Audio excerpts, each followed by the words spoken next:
Anche ad Agrigento i volontari del Banco Alimentare davanti ai supermercati raccolgono la spesa da donare ai poveri. Recuperati 3 cadaveri dell'ultimo naufragio davanti la Maggiore delle Pelagge. In fondo al mare potrebbero esserci altri 10 cadaveri. Aperto un'inchiesta. Messo in sicurezza il Palazzo Liberty del Viale della Vittoria di Agrigento, che ha subito 2 crolli. Adesso, dopo la rimozione della vecchia impalcatura, torneranno a casa le famiglie degli altri palazzi che sono state evacuate. Concluso il focus sul carcinoma alla mammella, 2 giorni con specialisti ed associazioni femminili di volontariato.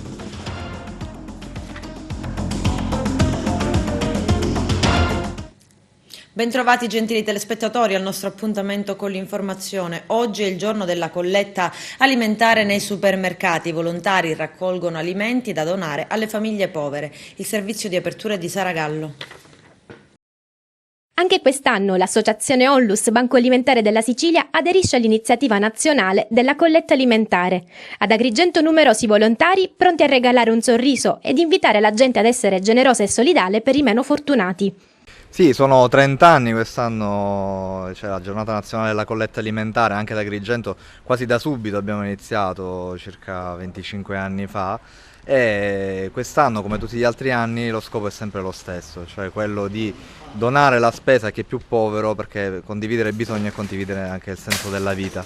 L'anno scorso in particolare siamo riusciti a ottenere 11 tonnellate, 11.000 kg di beni che sono stati raccolti soltanto nella provincia di Agrigento e che sono stati donati tutti entro il mese di dicembre ad Agrigento, da tutti gli enti bisognosi convenzionati con il Banco Alimentare, con la colletta alimentare. Anche quest'anno contiamo e speriamo di fare più dell'anno scorso e di poter donare, permettere anche ai nostri amici e ai nostri fratelli che è più povero di poter avere qualcosa in più per Natale, ecco, avere anche il gesto di una condivisione del bisogno. Sarete presenti in quasi tutti i supermercati della provincia di Agrigento tutto il giorno? Sì, sono 16 supermercati, soltanto ad Agrigento, poi siamo anche a Favara. E abbiamo cercato di coprire naturalmente compatibilmente le nostre forze tutti i supermercati, sicuramente quelli più grandi, e dalla mattina alla sera, naturalmente gratuitamente, perché lo scopo è quello di essere una grande festa oggi, quello di poter condividere con gli altri il bisogno di povertà, il bisogno che ce n'è sicuramente tanto anche ad Agrigento. Quali sono i prodotti maggiormente richiesti dal Banco Alimentare? Allora, noi per principio chiediamo prodotti per l'infanzia omogeneizzati, quindi prodotti per i bambini, e anche olio, tonno, queste cose che vengono di più richieste sia per quanto riguarda gli assistiti musulmani che per quelli italiani.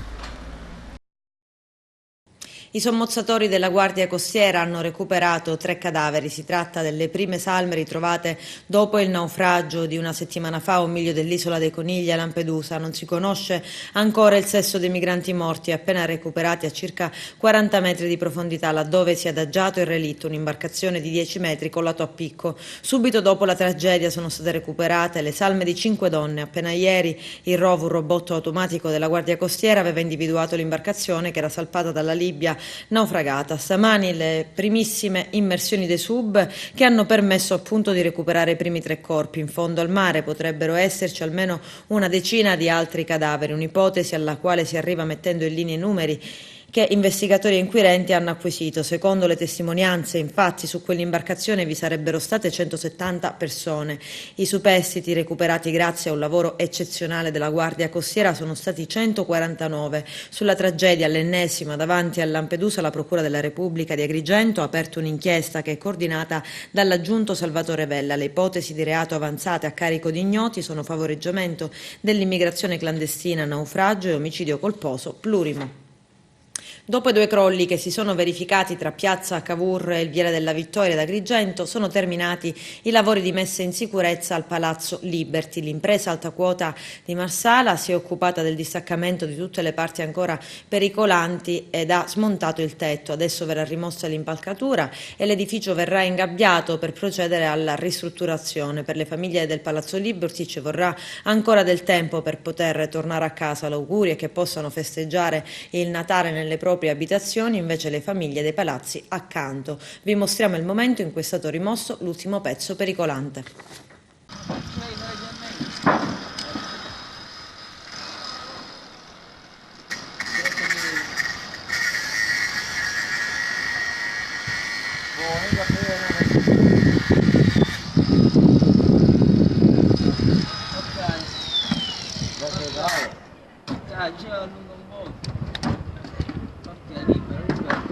Ok, l'ultimo pezzo se ne va e abbiamo finito. L'abbiamo fatta con sicurezza. In 1 mese e 4 giorni abbiamo messo in sicurezza tutta la copertura, abbiamo smontato il tetto e abbiamo demolito mandovana e muretto tattico. Complimenti ai ragazzi di Alta Quota, Grazie. a Volpe Gru e a tutti.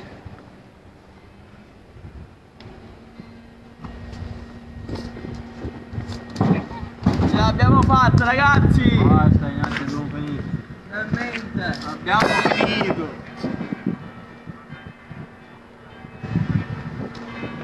Bene. Sono anche le campane. Pure le campane, Per la felicità e la gioia di questo giorno. hai visto?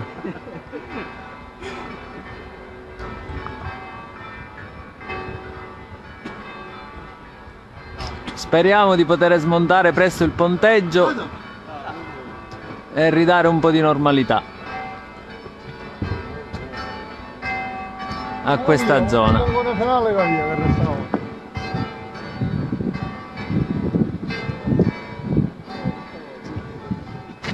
Nonostante le allerte meteo, tempo avverso e 1000 difficoltà, ci siamo riusciti. Tutto pronto per l'edizione 2019 del Natale a Villa Seta, quartiere satellite di Agrigento. Anche quest'anno previsto un ampio ventaglio di appuntamenti che avranno il contributo e il patrocinio di importanti istituzioni come Comune, Questura, ASP, ma anche di varie associazioni, di club service e di sponsor privati. Si comincerà domenica 1 dicembre con la pulizia straordinaria delle vie del quartiere. Il servizio del nostro direttore Arturo Cantella. Anche quest'anno si rinnova il vostro impegno solidale e sociale verso non solo Villa Seta, ma ciò che è tutta l'attività di sostegno che voi fate per i più bisognosi. Per noi oggi è una giornata di grande orgoglio perché stiamo riproponendo questa manifestazione che non è facile coordinare in un territorio di periferia di Agrigento che è tagliato fuori un po' da tutte le manifestazioni culturali, e dire che lì è una zona ricca di cultura perché lì rappresenta la via della Seta che porta poi alla casa di Pirandello. Per noi è stato un dovere rivalutare la zona, ma nel contempo è un piacere dopo il successo che è stato raggiunto lo scorso anno, che ha visto la partecipazione attiva di tutti gli abitanti del quartiere. Quest'anno praticamente lo renderemo più ricco questo evento introducendo tornei che sono di calciobalilla, di braccio di ferro, di briscola, proprio tornei popolari che servono proprio a tenere viva l'atmosfera natalizia di Villa Seta. Le novene saranno fatte in più punti perché il territorio è vastissimo e comprende non solo Villa Seta ma anche Monserrato, quindi ci saranno previsti anche delle puntate in piazza Madonna della Catena, anche a Monserrato e in qualche altro posto. Ci stiamo lavorando bene stavolta. A nome del signor Questore Ottessi Raggi siamo venuti a portare la nostra solidarietà a questa iniziativa lodevole promossa dal territorio, dall'Associazione Volontari di Strada. La Polizia di Stato è vicina e sempre prossima alle iniziative che si sviluppano nel territorio. Abbiamo prestato la nostra collaborazione, il nostro logo anche quest'anno, sul solco anche degli altri anni già dove si è sviluppata questa sinergia e questa collaborazione con le istituzioni e con le forze sociali sane del territorio. Secondo anno è la seconda edizione che i volontari di strada mettono il proprio impegno nei confronti di un quartiere, quello di Villa Seta, un impegno straordinario che continua anche quest'anno con tante iniziative. Partiremo già domani con la pulizia del quartiere, ci sarà poi l'albero di Natale, la giornata straordinaria della rappresentazione del presepe vivente con tante attività e con tante collaborazioni grazie alla Polizia di Stato, ai Carabinieri, all'ASP di Agrigento, insomma un bel po' di cose sempre nell'obiettivo e nella centralità di portare la serenità del Natale in un quartiere che sappiamo un po' tutti vive tante difficoltà. E io oggi da volontario di strada voglio ringraziare i volontari di strada e tutti coloro che collaboreranno a questa iniziativa, perché è un qualcosa di importante in un momento di difficoltà assoluto, soprattutto nelle fasce più deboli della nostra città. Quindi ringrazio veramente tutti e speriamo che l'iniziativa abbia nuovamente un grande successo come l'anno scorso. Cercheremo di organizzare alcune iniziative di supporto per quanto riguarda sia l'attività dei volontari di strada, loro faranno questa riqualificazione dell'area di Fontanelle e noi cercheremo di mettere quello che si può mettere in campo dal punto di vista dei mezzi per la raccolta e qualche strumentazione se sarà possibile fornirla. C'è una forte attenzione rispetto a queste associazioni che si muovono per dare sostegno a chi sta male, a chi ha poco, ed è una città che soffre tantissimo questo disagio. Io ho avuto in passato esperienze personali di impegno in questo settore e mi sono reso conto che è necessario ed indispensabile il ruolo del volontariato per dare un supporto, un aiuto e una soluzione ai problemi, anche quelli piccoli che per molte persone sono molto grandi. Concorsi per 1500 posti alla Regione siciliana, approvato il piano del fabbisogno. C'è il servizio. Approvata da parte della Giunta regionale la nuova dotazione organica e il piano triennale dei fabbisogni del personale 2019-2021, su proposta dell'assessore alla funzione pubblica Bernadette Grasso. Documenti che sintetizzano le principali informazioni sui dipendenti in termini quantitativi e di competenze. La pianificazione delle risorse umane che emerge dal piano triennale del fabbisogno prevede il rafforzamento dei centri per l'impiego, in attuazione delle disposizioni statali, il superamento definitivo del precariato storico regionale, l'assunzione di personale presso l'ufficio stampa e documentazione della Regione, le cui procedure sono state avviate nel 2019, le procedure di mobilità per la centrale unica di committenza. L'attuale analisi delle esigenze dei fabbisogni del personale, spiega l'assessore Grasso, è finalizzata a ottimizzare e razionalizzare le risorse umane della Regione, un processo che sarà ulteriormente affinato grazie all'analisi quantitativa del personale e alla mappatura e reingegnerizzazione dei processi dell'amministrazione, avviate nell'ambito del PRA, il piano di rafforzamento dell'azione amministrativa. Questi strumenti ci permetteranno di operare gradualmente il necessario ricambio generazionale, individuando e integrando i profili, anche emergenti, i più idonei alle attuali esigenze dell'amministrazione. Il Presidente della Regione Nello Musumeci ha sottolineato che queste assunzioni faranno fare un passo avanti procedendo anche al superamento definitivo del precariato. La macchina Regione ha bisogno di forze nuove e fresche per affrontare la sfida del futuro. Questo è il primo passo. Alla Camera di Commercio di Agrigento la cerimonia di consegna dell'edizione 2019 del Premio Progresso Economico nell'era digitale, un riconoscimento alle aziende che si sono particolarmente distinte. Arturo Cantella. Assegnati oggi riconoscimenti ad alcune aziende della provincia nell'ambito del Premio Progresso Economico nell'era digitale promosso dalla Camera di Commercio di Agrigento. Il premio, che gode del patrocinio del Ministero dello Sviluppo Economico, consiste nell'assegnazione di un speciale segno di benemerenza destinato a quelle aziende che si sono particolarmente distinte sul versante dell'innovazione in campo digitale, della tradizione, del valore sociale, dell'internalizzazione e della competitività rispetto alle attuali dinamiche di mercato. Nell'occasione sono stati assegnati 2 premi speciali a personalità del mondo dell'economia e della cultura che si sono particolarmente distinte per avere contribuito alla promozione del territorio agrigentino e alla sua crescita. I premiati sono stati Escom PMI Innovativa di Agrigento, Azienda Agricola Piazza di Ribera, Scifo Tipografia di Aragona, Antos SRL di Agrigento, GLT Marmi e Graniti di Campobello di Licata e la Di Stefano di Raffadali. I premi speciali sono stati attribuiti ad Andrea Bartoli di Favara e Antonio Messina di Agrigento.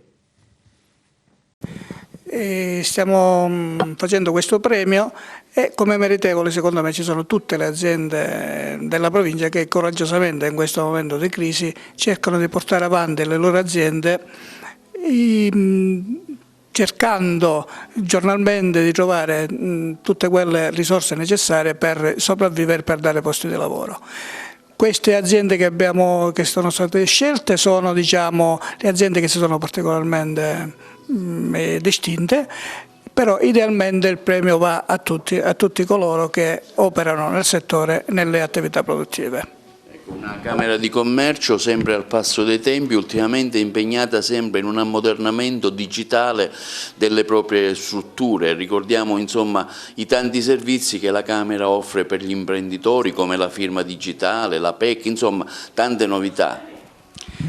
Diciamo che ha una struttura questa Camera di Commercio che funziona in una maniera perfetta ed è sempre al servizio giornalmente di tutte le attività produttive della provincia e riesce ad essere a passo con i tempi anche con le innovazioni tecnologiche.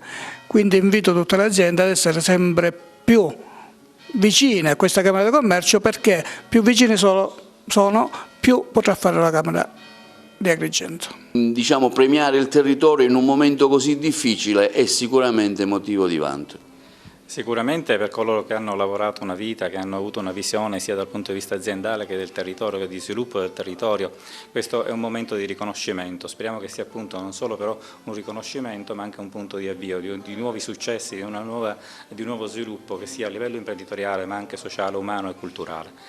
Sono esperienze estremamente significative. Chi avrà modo di leggere l'elenco dei premiati potrà accorgersi che dietro a ognuno di loro c'è una storia di successo ma anche di sofferenza, di lotta, di capacità di poter avere successo partendo dal basso, in modo da valorizzare le risorse esistenti sul territorio e per il territorio.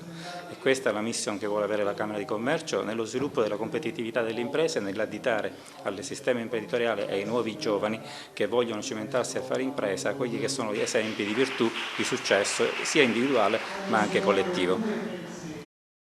Adesso ci fermiamo per la prima pausa pubblicitaria, tra poco vi aspetto.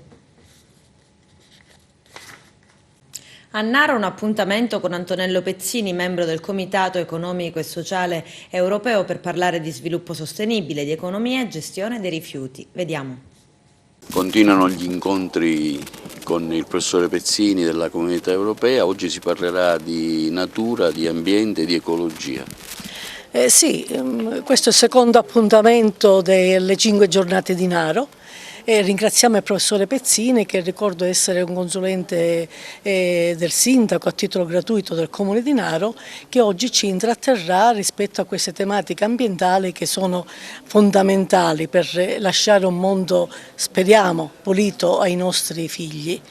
Oggi avremo anche il piacere di avere l'ingegnere Cappello che si occupa di energia per l'Enea, e quindi vedremo l'efficientamento energetico, poi parliamo di plastica, parliamo di rifiuti, parliamo di energia rinnovabile, vedremo di fare quelle considerazioni che ci possono aiutare ad educare i ragazzi a dei comportamenti che siano in linea con quello che deve essere il rispetto per l'ambiente, perché lo sappiamo bene, quando l'ambiente non viene rispettato e ahimè è stata violentata la natura per troppi anni, c'è un momento che la natura si ribella e poi noi non vorremmo piangere i nostri morti, perché vogliamo prevenire quelli che sono gli stravolgimenti del clima, gli stravolgimenti dell'ambiente, e vogliamo partire proprio dai ragazzi educando loro al rispetto dell'ambiente. La situazione nel vostro comune in tal senso com'è?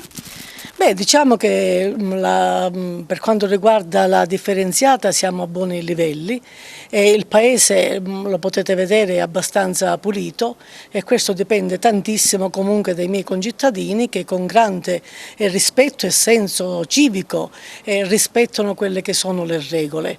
E per questo insomma siamo loro grati. Poi ci sono sempre i casi limite, ma questo è fisiologico, e lì insomma li sanzioniamo pesantemente, perché non possiamo permettere che pochi incivili distruggano la qualità di un popolo, e per noi la cifra di questo popolo di Naro dipende anche da come rispetta l'ambiente. Incide anche sul bilancio?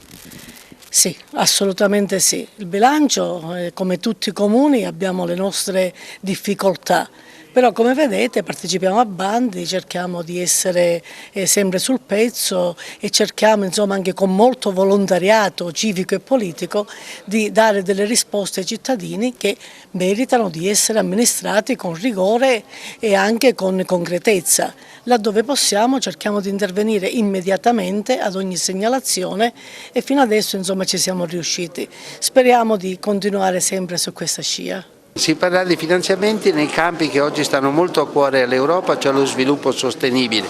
Quale sviluppo sostenibile si ingegnerizza, si concretizza poi in tutto il concetto dell'economia circolare, si concretizza poi nel discorso della plastica, che è uno degli elementi di maggiore inquinamento nella nostra terra. Questi saranno gli argomenti dibattuti oggi. Ecco, l'ambiente è molto attuale, in linea anche con le manifestazioni che interessano il clima mondiale. Greta fa un po' da apripista, ha fatto da apripista per la consapevolezza di una maggiore coscienza ecologica. Certo, una maggiore la consapevolezza nell'utilizzo molto parsimonioso di ciò che la terra ci può dare. Voi fate il conto che quando nacque mio nonno nella terra c'erano 1.400.000 persone, oggi a distanza di 3 generazioni io vivo in un mondo che ha oltre 7 miliardi di abitanti. Da 1,4 miliardi siamo arrivati a 7 miliardi e mezzo nel giro di 3 generazioni. Pensate a quello che succederà in futuro se non mettiamo un limite all'utilizzo dei beni della terra e a un loro utilizzo intelligente. Il senso dell'intervento nostro è l'ABC, cioè l'energia, risparmiamo energia, l'efficienza energetica. Poc'anzi si parlava dei numeri ai quali porta l'efficienza. In questo momento l'Enea sta facendo una campagna a livello nazionale, si chiama Italia in classe A, e diciamo noi, conti alla mano, che facendo efficienza nella casa con le buone pratiche, cioè facendo attenzione a spegnere i fornelli prima, quando ormai la pasta è cotta, o tenere spenti le luci degli stand-by di elettrodomestici, o stare attento anche all'accelerazione della macchina, cioè una famiglia può risparmiare circa 10 kWh al giorno. Se teniamo conto che siamo adesso 7 miliardi, se non vado errato, a livello mondiale, ecco, 1 milione di case, tagliando così alla buona, 1 miliardo di case significa risparmiare ogni giorno con 10 kWh quello che la Sicilia consuma in un intero anno di energia. Quindi i numeri sono questi. Adesso ci spostiamo a Palma di Montechiaro, la città del Gattopardo stringe rapporti con l'estero, un gemellaggio con la Lettonia. C'è il servizio. Siglato in Lettonia un protocollo di collaborazione culturale, economica e di amicizia tra il comune di Palma di Montechiaro e quello di Gulben. Un progetto incardinato nel premio Tommasi di Lampedusa voluto dal dirigente scolastico Laura Sanfilippo, che faceva parte della delegazione del comune formata dal presidente del Consiglio Domenico Scicolone e dal suo vice Saro Falco, con loro anche la giornalista Margherita Trupiano, da sempre nello staff organizzativo del premio Tommasi di Lampedusa. Interessante momento quello dell'inaugurazione del castello Strameriena, di proprietà della moglie di Tommasi di Lampedusa. Sentiamo alcune interviste raccolte sul luogo. Sì, dal 2013 che ho organizzato il concorso di letteratura, arte e musica dedicato a Giuseppe Tommasi di Lampedusa, e questo è stato un percorso in crescendo. In questo preciso istante ci troviamo in Latvia, ci troviamo a Gulben, dove è stato siglato questo accordo, questa partnership non solo tra scuola, ma ho voluto che la scuola fosse un centro di promozione culturale reale per coinvolgere anche l'intero comune, quindi non un semplice gemellaggio tra scuole, ma qualcosa che si possa estendere anche al comune di Palma, portando delle innovazioni, del gemellaggio quindi culturale, il gemellaggio può significare amicizia tra popoli diversi, può significare un risvolto economico per la nostra città, si possono vendere pacchetti turistici, ci si deve lavorare insieme per il bene della nostra comunità educante, ma anche per la comunità di Palma di Montechiaro. Allora, un'esperienza veramente emozionante, ma soprattutto importante per la nostra città, per la comunità che rappresenta, ovvero la città di Palma di Montechiaro. Abbiamo siglato questo gemellaggio con il comune di Gulbene e spero potrà essere molto importante per l'obiettivo che ci siamo prefissati all'inizio, che è quello di intrattenere scambi culturali ed economici con la città di Gulbene. E spero che potrà portare a Palma di Montechiaro nuove esperienze e nuove conoscenze. Allora, come ha detto bene il nostro Presidente del Consiglio, è stata una bellissima esperienza ed è una cosa che ci ha colpito veramente, perché qua la città di Gulbene ha avuto un'ospitalità su di noi veramente fantastica.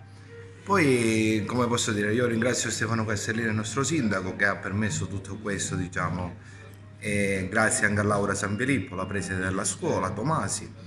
È stata un'esperienza magnifica, veramente. E anche stasera abbiamo partecipato all'inaugurazione del castello.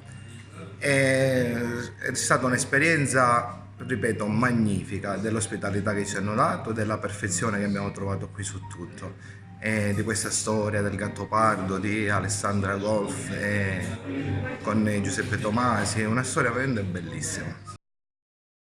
Al via i lavori di restauro e risanamento conservativo della chiesa madre di Palma di Montechiaro per un importo di circa 700.000 euro. Il progetto è inserito nel patto per lo sviluppo della regione siciliana, sottoscritto tra il Presidente del Consiglio dei Ministri e il Presidente della regione siciliana, è stato ripreso dall'amministrazione Castellino. Un altro importante obiettivo raggiunto dalla mia amministrazione, afferma il sindaco Castellino, che aveva promesso questo intervento già in campagna elettorale. Un accordo le regioni lo hanno raggiunto, è andata a buon fine la riunione di ieri con il ministro Francesco Boccia, partorita un'intesa tra le regioni e il ministro sul testo attuativo dell'articolo 116, terzo comma della Costituzione, cioè la norma sul federalismo. C'è il servizio. Accordo tra le regioni sulla cosiddetta norma sul federalismo. Sembrerebbe essere realtà. Almeno questo si evince dalla riunione di ieri con il ministro Francesco Boccia. Sul tavolo il testo attuativo dell'articolo 116, terzo comma della Costituzione, un testo che comunque dovrà passare il vaglio del Consiglio dei Ministri e del Parlamento. Nello specifico il testo andrà inserito sotto forma di emendamento al disegno di legge di bilancio e riguarderà le regioni ordinarie e speciali. Un'intesa che sembrava molto difficile, specialmente sui LEP, cioè i livelli essenziali delle prestazioni, e quindi le perequazioni. Quel pilastro della riforma federalista è rimasto lettera morta che dovrebbe garantire il Sud dagli esiti negativi del federalismo fiscale ed evitare che la maggiore autonomia per le regioni del Nord si traduca in una sostanziale secessione mascherata che abbandoni al suo destino il Mezzogiorno. I LEP essenziali, specialmente nei servizi, dove è più evidente il divario tra Nord e Sud, tra questi scuole e asili. Anche i governatori del Nord hanno espresso il loro favore, che spingono sempre più verso l'autonomia differenziata. Infatti il sì sembrerebbe condizionato da qualche aggiustamento. Il ministro Boccia ha parlato di cintura di sicurezza per il Sud, soddisfatto anche l'assessore Armao, che rappresentava la Sicilia, e sottolinea come in base all'accordo della maggiore autonomia concessa, eventualmente ad altre regioni, beneficerà anche la Sicilia. Adesso ci fermiamo per la seconda ed ultima pausa pubblicitaria, tra poco vi aspetto.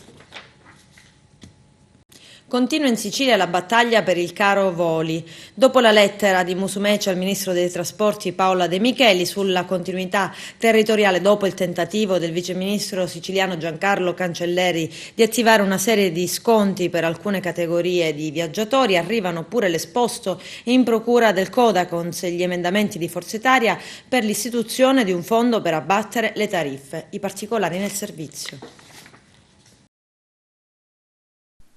Dagli aerei a prezzi proibitivi al mancato riconoscimento degli aeroporti siciliani minori, ma anche trasporti in bus per i siciliani rischiano di diventare un'odissea dopo oltre un mese di polemiche, dopo l'annunciato piano di aumento dei voli da e per la Sicilia. Il presidente della regione siciliana Nello Musumeci apre un nuovo fronte, stavolta con il sindaco di Roma Virginia Raggi.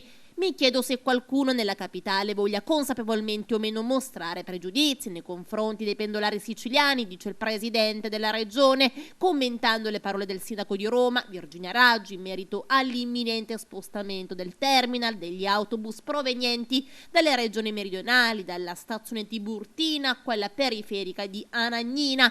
È evidente, sottolinea il governatore siciliano, che una simile soluzione danneggerebbe pesantemente i pendolari che dalla nostra dall'isola arrivano nella capitale. Vorrebbe dire stravolgerne abitudini e di fatto la vita di ogni giorno, poiché i tempi per raggiungere posti di lavoro o di studio si dilaterebbero in maniera considerevole, con disagi assai pesanti. Non solo, ci sarebbero evidenti ripercussioni anche per le nostre autolinee, il cui servizio diventerebbe tutto d'un tratto decisamente meno appetibile, con la conseguenza di dirottare gran parte dell'utenza su altri mezzi di trasporto. Al primo cittadino di Roma e al governatore della regione Lazio, Nicola Zingaretti, conclude il presidente Musumeci. Rivolgo pertanto l'invito a tenere nella giusta considerazione le legittime esigenze dei cittadini siciliani. Apprendiamo delle affermazioni grazie ai colleghi di Blog Sicilia, ma Musumeci non si limita a parlare del terminal bus romano. A margine di un incontro con operatori economici del territorio, il governatore parla anche di aeroporti, in particolare di Comiso.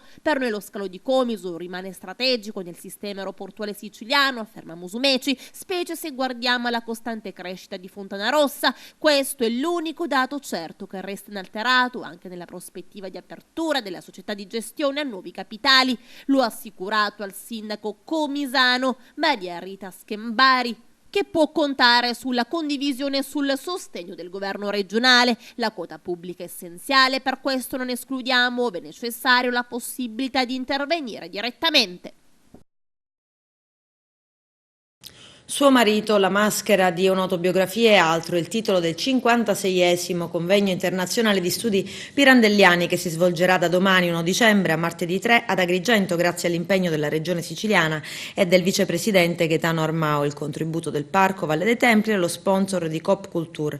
Dopo aver fatto ritorno al Palacongressi, il convegno prosegue il cammino tracciato dal suo fondatore, il professor Enzo Lauretta, con lo scopo di tenere sempre aggiornata la critica e la ricerca sull'opera pirandelliana, promuovendo nuove analisi e letture. Saranno presenti 15 province italiane, 30 istituti di scuola media superiore provenienti da tutta Italia, comprese 6 province siciliane, oltre a studiosi di università italiane e straniere, quali Germania, Repubblica Ceca, Austria e Svizzera, per un totale di circa 500 convegnisti. Appuntamento nel pomeriggio di oggi alle 18:45 ad Aragona nella chiesa del Rosario per discutere della legge sul testamento biologico. L'evento è organizzato dal Rotary di Aragona. Nel campionato di eccellenza si gioca in anticipo Parmon Valle Acragas, il cui risultato finale è molto atteso dalle dirette inseguitrici Gerace e Caningati. Proprio quest'ultime entrambe giocheranno domenica pomeriggio ed affronteranno altrettante gare molto impegnative dall'esito incerto. Il Gerace sarà di scena fuori casa con il capolista Dattilo e solo alla fine dei 90 minuti si capiranno le velleità stagionali della compagine delle Madonie.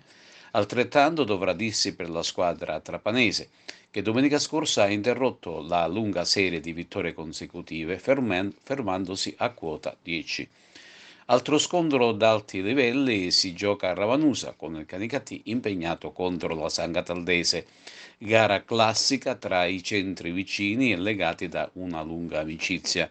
Per quanto riguarda la Pro Favara sarà d'obbligo battere il Monreale tra le mura amiche per dare seguito alla vittoria esterna conseguita a Mazzara. Infine lo Sporting Vallone, che in queste ultime ore ha dato il ben servito al tecnico Accursio Sclafani. In questo caso la squadra che ospiterà il Mazzara è stata affidata a 2 esperti calciatori attualmente in organico, Cosimo Panepinto e Raffaele Palazzo. Nel contempo sono stati reintegrati in prima squadra l'attaccante Fabio Messina e Giuseppe Polito. In promozione, con un bottino di ben 7 vittorie consecutive, il Casteltermine di Pino La Bianca, saldamente in vetta alla classifica, cerca l'8ª sintonia sul campo della Gattopardo di Palma di Montechiaro. Si ritroverà un avversario agguerrito, completo in tutti i settori, che si esalta contro le grandi squadre. Un match, quello di Palma di Montechiaro, dall'esito incerto, a cui guardano con particolare interesse le dirette inseguitrici, vale a dire l'Unitas Sciacca e la Folgore di Castelvetrano. Proprio queste ultime saranno impegnate la compagine saccense a Villabate contro l'ultima in classifica e la Folgore con il Lascari. Ritorna a giocare in casa il Camarat di Renato Maggio con il Bagheria, mentre l'Empedoclina sarà impegnata sul campo del San Vito Lo Capo. Ad Agrigento, in conclusione, oggi all'Hotel della Valle un convegno medico intitolato Focus sul carcinoma della mammella. La gestione multidisciplinare fa la differenza. C'è un ampio servizio del nostro direttore Arturo Cantella. Al via ieri la 2 giorni dedicata a un convegno medico, un focus sul carcinoma della mammella, la gestione multidisciplinare fa la differenza. Si è ampiamente discusso in particolare con esperti medici provenienti dalla Sicilia ma anche da fuori sui punti di forza e di debolezza dello screening e dei vantaggi del lavoro di squadra nella gestione del cancro alla mammella, della formazione degli specialisti senologi, del ruolo del volontariato, delle associazioni femminili e dello stato della ricerca clinica. A organizzare l'evento i dottori Francesca Catalano e Antonio Savarino. Ormai è un appuntamento annuale e devo dire che è molto partecipato. Evidentemente il carcinoma della mammella rappresenta una patologia che crea interesse e noi organizziamo ogni anno questi eventi monotematici privilegiando quello che è il modello della pluridisciplinarietà. Infatti in questo evento sono previste delle sessioni. Nella prima si sta parlando della diagnostica, poi seguirà la sessione sulle terapie locoregionali, sia la chirurgica sia la radiante. Poi avremo una sessione dedicata ai trattamenti oncologici di tipo medico e di tutte le novità che ci sono nell'ambito dell'oncologia medica e non dimentichiamo una sessione importantissima sulla genetica. Sapete che almeno il 10-13% delle donne con cancro alla mammella hanno un cancro ereditario e oggi veramente si può fare molto nell'ambito di quella che è la prevenzione in queste donne che devono ovviamente subire un percorso di screening, di diagnosi precoce sicuramente differenziato rispetto alla popolazione generale, in maniera tale da riportare, grazie al nostro intervento, ad un'aspettativa di vita uguale a quella della popolazione generale, queste donne che altrimenti molto probabilmente morirebbero di tumore e avrebbero un'aspettativa di vita sicuramente più bassa. E infine, come nostra abitudine, diamo sempre voce alle donne, alle pazienti, e questo lo faremo domani, e alle associazioni di volontariato. Alle pazienti perché le pazienti ci fanno riflettere su cose, su quelli che sono i loro bisogni che certe volte possono passare inosservati, lì dove il medico all'interno di un ospedale è tutto preso dalla fretta, dalla burocrazia e dal ridotto tempo per dare un ascolto che le nostre pazienti ci chiedono sempre con maggiore forza. E le associazioni di volontariato perché supportano gli operatori sanitari, medici, infermieri, personale sanitario tutto, nell'aiutare le pazienti nel loro percorso di cura, le pazienti stesse, ma principalmente perché cercano di puntellare, di stimolare le istituzioni dove ce ne sia necessità, e spesso questa necessità, specialmente nel meridione d'Italia, c'è, a fare in modo che queste istituzioni mettano nelle condizioni gli operatori sanitari di garantire al meglio la salute delle nostre donne il più vicino possibile al proprio domicilio. Noi stiamo lottando tantissimo per cercare di garantire l'eccellenza del percorso di diagnosi e cura nel cancro della mammella. Abbiamo portato avanti il discorso della Breast Unity già da tanto tempo e siamo riusciti a realizzare qualcosa che prima, sino a 2 anni fa, era impensabile qui in provincia di Agrigento. Siamo contenti? Sì, certo che lo siamo, però consideriamo questi risultati come un punto di partenza e non di arrivo, perché vogliamo guardare più che a quando siamo stati bravi, a cosa abbiamo ancora davanti e ci sono tante criticità da risolvere, in maniera tale da puntare sempre all'eccellenza, in maniera tale da evitare che le nostre donne siano costrette a andare fuori per curarsi, oggi non ce n'è più la necessità, in maniera tale che le nostre donne possano trovare l'eccellenza del percorso di diagnosi e cura vicino a casa e quindi in maniera tale da evitare che alle nostre donne noi stessi possiamo aggiungere invece che serenità, cosa che dobbiamo fare per loro e per le nostre figlie, quel fastidio, quel disagio che crea sofferenza talvolta nella sofferenza. C'è un rischio genetico ereditario? Sì, in alcune donne dicevo che nel 10-13% dei casi c'è un rischio genetico, nel senso che alcune donne hanno il cosiddetto gene Jolie, dalla famosa attrice che si è sottoposta a chirurgia profilattica della mammella e dell'ovario, perché c'era una mutazione che può interessare due geni, quelli più famosi sono il BRCA1 e il BRCA2, ma sembra che altri geni possano nel breve periodo rientrare a pieno titolo nell'identificare anche popolazioni che oggi magari vengono non riconosciute ad altissimo rischio, ma che hanno un rischio sicuramente aumentato. Queste donne devono essere gestite in modo differente, in queste donne bisogna fare dei controlli diversificati, per esempio una donna che ha la mutazione genetica del gene BRCA1 deve sottoporsi già a partire dai 25 anni alla risonanza magnetica, a partire dai 35 anni alla mammografia annuale, all'ecografia semestrale già dal momento in cui è stata riconosciuta la mutazione genetica, e a questa donna si consiglia anche la chirurgia profilattica dopo una consulenza genetica che l'abbia informata in maniera adeguata, chirurgia profilattica che prevede l'asportazione della ghiandola mammaria con la ricostruzione immediata e a partire dai 35 anni anche l'asportazione delle ovarie, perché il rischio di cancro ovarico è anche molto importante, e comunque dopo che abbia soddisfatto un eventuale desiderio di maternità. Ecco, un dato statistico sul caso, sul fenomeno nella nostra provincia? Ma nella nostra provincia abbiamo sostanzialmente quelli che sono i dati della popolazione generale. Noi abbiamo all'incirca un 7-8% di tumori ereditari. Per esempio quest'anno io ho avuto occasione purtroppo di fare una biopsia e diagnosticare un cancro della mammella ad una ragazza di 22 anni, e a questa abbiamo fatto ovviamente la consulenza genetica e il test genetico ed è risultata positiva per la mutazione del BRCA1. E quindi in questi casi va proposta anche una chirurgia che magari, anche se il tumore è piccolino, una chirurgia che possa essere di mastecchitomia con ricostruzione non solo della mammella malata, ma va proposta anche la mastecchitomia dell'altra mammella, sempre con ricostruzione, proprio per prevenire ovviamente il cancro, che in queste persone è veramente un'eventualità molto frequente. Che consigli dare?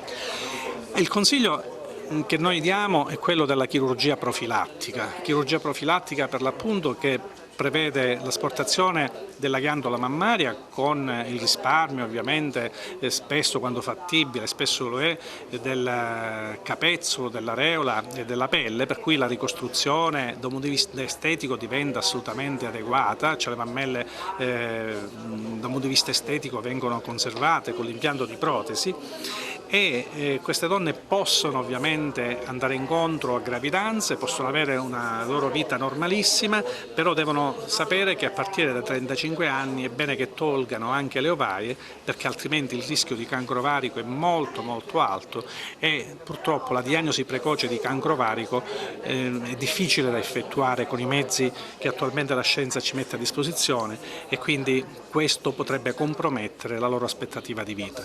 Se viceversa la paziente rifiuta l'intervento chirurgico, perché comunque pensate quanto psicologicamente dramma è una comunicazione di questo genere, e allora deve sottoporsi a dei controlli molto più ravvicinati rispetto a quello della popolazione generale.